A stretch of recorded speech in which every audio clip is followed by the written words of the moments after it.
feel the funk. Come on. You're no fun, Dylan. I'm feeling the funk. I'm just also looking for fret I'm material. I'm feeling very funky. Yeah. I'm feeling incredibly funky. I'm feeling incredibly funky right now. I'm just preoccupied. Sorry. So funky. Inside, my spleen is funkified. Hey, what's happening, everybody? It's Ike from Flipside Music, and welcome to an overcaffeinated episode of What the F.A.Q, Season 3, Episode 34. Yes. Yes. All right. Yeah, we've had cinnamon, or I can't even say. Yeah, I'm not operational yet. The Death Star is not fully operational. We've had Duffy rolls. Duffy rolls. Yeah, it was all coming out all at the same time. Yep. Cinnamon rolls, Duffy rolls. Duffy rolls and coffee and all sorts of sausage sandwiches and such. Yeah. Ooh, it's a nice sausage sandwich there. Yeah, get yourself a nice piece of sausage. All right. Weekly question and answer show. You ask question, we answer that question. Said question. Yes, sometimes. Yeah, sometimes without going off the rails like we've already done. But let's just jump right into the questions. I guess we'll start with Boomer bass meme since you got the bass on you. Yes. Was it this yeah, one? Is this what you're talking about? We think you meant this one. We're not 100% sure. But we have two kind of matte bluish black ones that would definitely give off kind of a charcoaly vibe. But yeah, we think it's that one. So I'm assuming that's the StingRay that Boomer bass meme is wondering about. Very nice. It's actually very comfortable. It is. Yeah, honestly, all the Stingers have been solid. And I also got to say, I like the control layout on Music Man stuff too with those. Like, it's nice having that down there rather than like right up in here. I agree. Well, it's kind of in a... Right. It's in the spot you can actually use it. Yeah. Right. Although, yeah, I wouldn't totally be opposed if that was down here. No, I wouldn't be either. I mean, it doesn't bother me. Yeah. Because what would actually be fun is put it somewhere down here and put another knob in here. I don't know what that knob would do. More knobs. Yeah. Put a variac in a bass. How come nobody's ever put a variac in a bass? I'm sure they have. They probably have. But you can get all of this for $2.99. Really? Right down here at the Great American Guitar Store. Flipside Music. I was actually surprised. I feel like a paid, this is a paid advertisement at your local Flipside Music Store. Come down. I didn't do like the show lady or the show girl thing. Come down to Crazy Ike's Guitar Extravaganza Fandango shit thing. Yeah, definitely too much caffeine today. So yeah, Boomer Bass Meme says that is sexy AF, so that's the one we think it is. There's another one that looks very similar to it, just has the extra pickup, but... Alright, next one is, let's see. Actually, Ryan from RNA Music gave us a question this week. Hey, what's happening, Ryan? Our preferred Texas retailer and mom and pop guitar lesson shop. Yes. Deep in the heart of Texas. Right. Guitar. Where the stars and beards are bright and long. Yes. Big beards in Texas. Yep. All right, so... so Ryan is asking the last guitar you played that really blew your mind. Honestly, I was trying to avoid it, but I actually really like that 355 from Heritage. Was that what it was? Oh, yeah. What did they call it? It's their 3... Right. It's their 335. Yes. Was it called the 355, right? Though? I don't remember like that right now. It's something had variation on the 535 thing, but anyway, yeah, that one, I'm trying not to play it too much because I certainly don't need any temptation with that one. But that one, I definitely think is the best playing like Gibson-style instrument in the shop right now. So, yeah, those guitars are pretty nice. Although, I think wow. I was going to say, actually, some of the classic vibes that we've had rolling in recently have been really good. Yeah, for the money, like because I was pretty shocked at some of them. I mean, for what you're getting, they're jacking up the prices too. That is true. True. You need to, if you're going to charge $449, better be pretty or $400 or $450 or $500 on a Squire, even the classic vibe. You better come. You better. Well, to me, those are fine. They're still well under the Epiphone mark to me. So I feel like for a lot of people, there's still an easier jump in than going with Epiphone. Because right now, I would say like Gretsch and Squire classic vibes are best bang for the buck in that lower bracket. Yeah, the Gretsch stuff is pretty killer. Yeah, it's been pretty phenomenal for the price. It's those $300 Marley models Man, have been great. The Music Man, the Sterling series stuff has been really, I mean, it's well done. Yeah. I mean, for $300, what a killer bass for $300. Yeah. So looks good, plays good. Yeah. Yeah. For me, what have I played recently that kind of blew me away? I don't know. That's a tough bar just because we played. It really is because so much stuff. Yeah. Well, and we also tend to keep a lot of the ones that blow our minds for the most part. Yeah, it ends up happening. Yeah. I really like the new J Massic. Oh, I didn't get to play that one. Was it cool? It's got kind of a little bit of a road warny thing going on. I wasn't expecting that because I was looking at it and I was like, oh no, somebody scratched. I'm like, oh, never mind. Yeah, and I'm like, great. Yeah. Some customers are going to be like, right, this is all scratched up. I want money off. Yeah. You're like, no, it comes that way. This has J Mask's spittle. Yeah, scratches all over it. I really like that one. I mean, recently that I thought was really nice. The it's got a fatter neck. Yeah. Sparkle finish. It sounds really good. So, I mean, that was one that I thought was really... Did it blow me away? I don't know what that means anymore. You know what I mean? Like, at this point.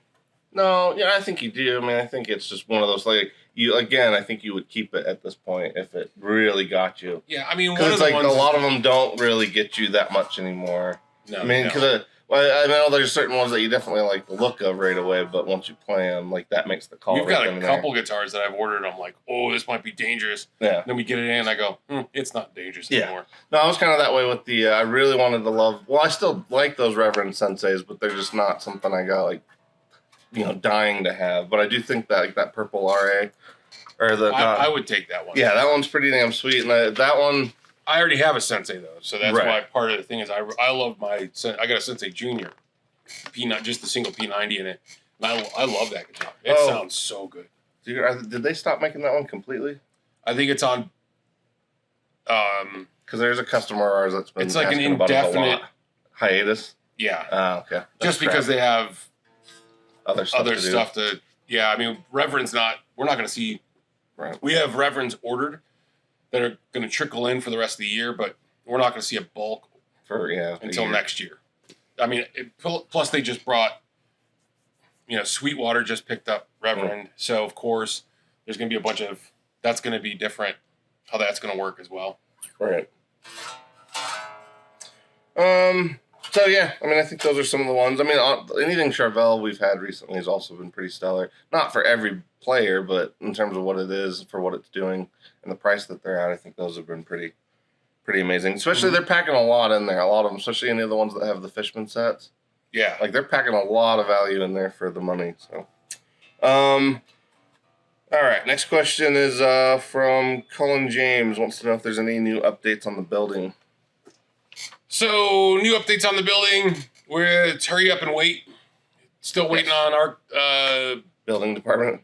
Well, no, we haven't even gotten there yet. So we're still waiting on the structural engineer and the mechanical engineer to get their information to the architect so that the architect can finish his stuff so that we can get it into the city.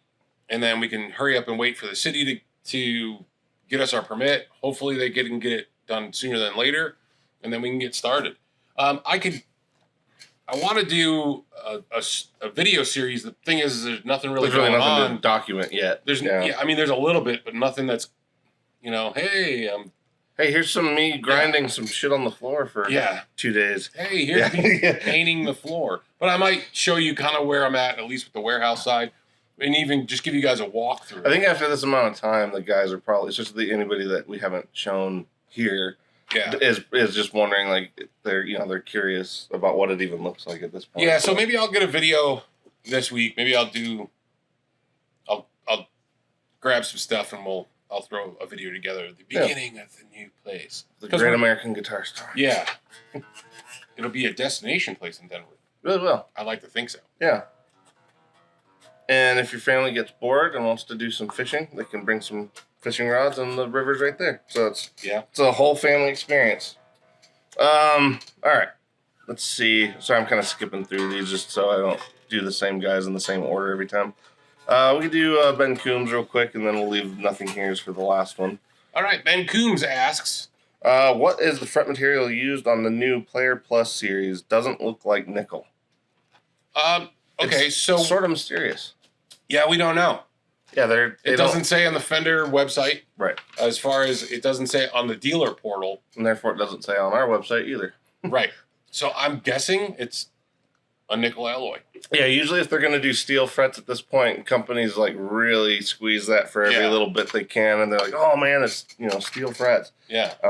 They're not doing that with these, so I imagine it's got to be nickel. But that's what I'm assuming as well. Yeah. It doesn't specify. Yeah. Or if anything, not that we found as of right. Well, I was gonna say, if anything, some of them I would peg, because every once in a while they do that where a little bit of the finish ends up on the frets, and it kind of gives it that weird, almost yellowy look, rather than that more kind of warm silvery tone that nickel has. So I don't know. It could be just some one of those things where the photography was a little funky. Yep. Well, I think Ben's played one though. Yeah, I think he did a review on. So he should be able to say, I guess, at this point. But yeah, it looked like nickel to us as far as we could tell on the ones we received. So yes. Excuse me. All right, last question is from Nothing Here. What is your favorite non-popular overdrive pedal? Something that is not a tube screamer, a blues breaker, a Klon, Timmy, OCD, OD1, or any of their clones. Ooh, I got one. What makes it different than the popular ones, and why does it stand out from the crowd? Mine might actually be sort of redundant with one I already had, but go ahead since I'm all excited. Yeah. ODR one. Is that in there? Yeah, no, you're right. You're ODR right. That one should by Nobles. That's I feel like that should have been in there. Yeah, that's probably my overdrive that I really like. And with the newer ones with the bass cut. Yes, so that's actually a big. Yeah, that's super handy because I was surprised when I tried yours through the Tweed Deluxe, or not Tweed Deluxe, the Blues Deluxe. Mm-hmm. That was like way too bassy. I was very surprised. You got to literally even bridge pickup. It was yeah. That's why I like it, but with the bass cut, it's definitely a great overdrive. Way more useful that way. Yeah. So Nobles ODR1 is my choice. Yes, Nobles. Mine, I think I said it like in one of the more recent weeks, but that Menatone King of the Britons. I know it's a more of a Marshall-y kind of drive, but man, I love that thing right now because it's just so warm compared to any other drives I've tried recently. And it kind of does that, the Crowther Hotcake, so that would be my second one. The Crowther Audio Hotcake is that's really awesome drive. Yeah, that's a good drive too. Yeah, not really enough people check that one out, but that one I really like it because it's super textural. And the Menatone, I feel like it has a very, very similar vibe. You can almost get that, like, when tube amps are really going and everything starts to compress, it really has that feel to it, which I don't feel like a lot of drives give you that feel. So I would throw the Antares in there from Tate Effects. That one's a good one. That one's still in kind of the... It goes to the it's distortion-y area, but I think if you lighten it up, it's got... Well, that has a clean blend, which is pretty... That's what I'm saying. I don't know. It's very overdrivey. Yeah. But yeah, those I think are all pretty solid ones for sure. And the Crowther Hotcake, like that one, actually, I don't know that it really translates back to any of the major. I mean, if anything, I guess maybe Blues Breaker, maybe, but it never really reminded me of any of the ones on this list. So, and the ODR one doesn't really either, in terms of because I think a lot of people dismiss it because it's green, thinking it's just a tube screamer, but it's definitely not. So I think that's pretty much it. I think we covered everybody today. I think that's it, right? Yeah. Again, if you guys haven't been watching or have been watching, we are thinking of moving things around a little bit in October, so stay tuned for that in terms of moving the F.A.Q to possibly Tuesdays. Yeah, we might bring them. We might do it. You guys let us know, because we might just put them out on Tuesday night. Right. Because we got some other stuff planned that might coincide. Plus, Saturdays have been tough for us to get here early enough to do a video to get it out on the same day.